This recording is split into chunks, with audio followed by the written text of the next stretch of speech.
Hey guys, this is Aman a calligraphy गुरुजी।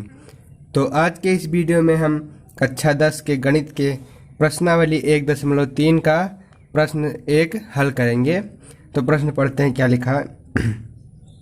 सिद्ध कीजिए कि √5 एक अपरिमेय संख्या है। हमको सिद्ध करना है कि √5 एक अपरिमेय संख्या है।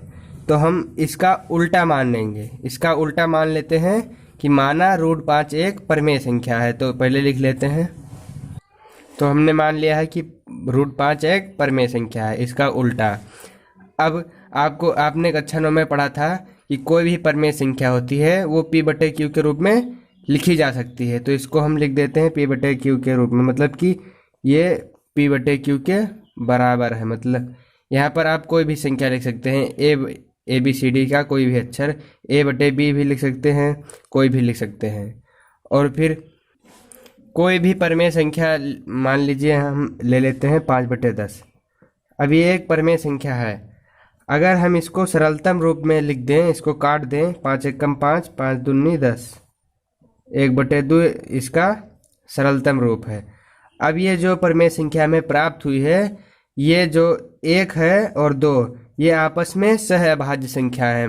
मतलब कि इनके बीच का जो गुणनखंड है, कॉमन गुणनखंड या उभयनिष्ठ गुणनखंड, वो 1 है। जैसे कोई संख्या और ले लीजिए 25/75। अब इसको हम काट दें, 25 एकम 25, 25 तिया 75, 1/3 आया। अब 1 और 3 में 1 के अतिरिक्त कोई कॉमन गुणनखंड नहीं होगा।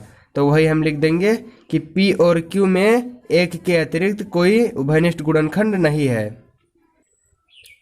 तो हमने लिख दिया है कि P और Q में 1 के अतिरिक्त कोई उभयनिष्ठ गुणनखंड नहीं है। अब हम इसका बटा 1 कर देंगे, √5/1। अब हम तिरछा गुणा कर लेंगे, क्रॉस मल्टीप्लाई। तो ये Q इधर जाएगा गुणे में, √5Q, और P एकम P को 1 से गुणा करें, P आएगा। अब हम इन दोनों पक्षों का वर्ग कर देंगे, इसका स्क्वायर कर देंगे। तो दोनों पक्षों का स्क्वायर करेंगे तो √5Q का होल स्क्वायर हो जाएगा और ये P का स्क्वायर। अब √5 का स्क्वायर मतलब कि √5 को 2 बार गुणा करेंगे तो 5 आएगा, और Q का स्क्वायर Q स्क्वायर हो जाएगा, P का स्क्वायर P स्क्वायर। अब Q5 को जो हम P स्क्वायर के बटे में लाएंगे, क्योंकि इधर गुणे में है, इधर लाएंगे तो बटे में आ जाएगा। अब हम लिख सकते हैं कि P स्क्वायर जो है 5 से विभाज्य है। मतलब 5 से P स्क्वायर को भाग देने पर Q आ रहा है। तो लिख देंगे P स्क्वायर 5 से विभाज्य है।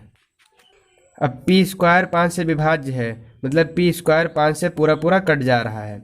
तो अगर P स्क्वायर 5 से पूरा पूरा कट जा रहा है तो P भी 5 से पूरा कट जाएगा।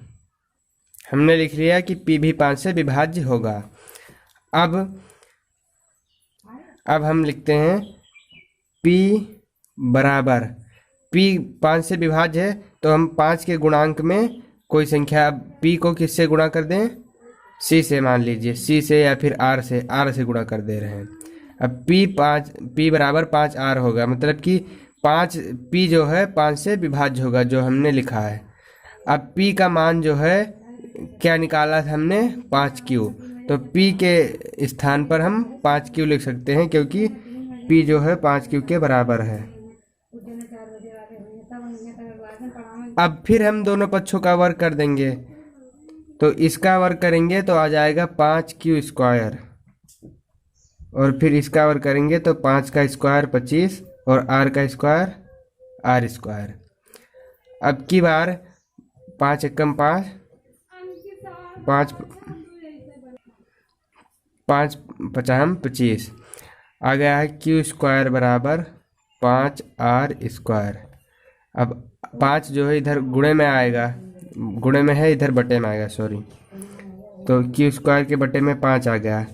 इसका मतलब है कि Q स्क्वायर जो है 5 से विभाज्य है, पूरा पूरा कट जा रहा है। तो यही हम लिख देंगे कि Q स्क्वायर, तो जैसे P स्क्वायर 5 से विभाज्य था तो P भी विभाज्य था, वैसे ही Q स्क्वायर अगर 5 से विभाज्य है तो Q भी 5 से विभाज्य होगा।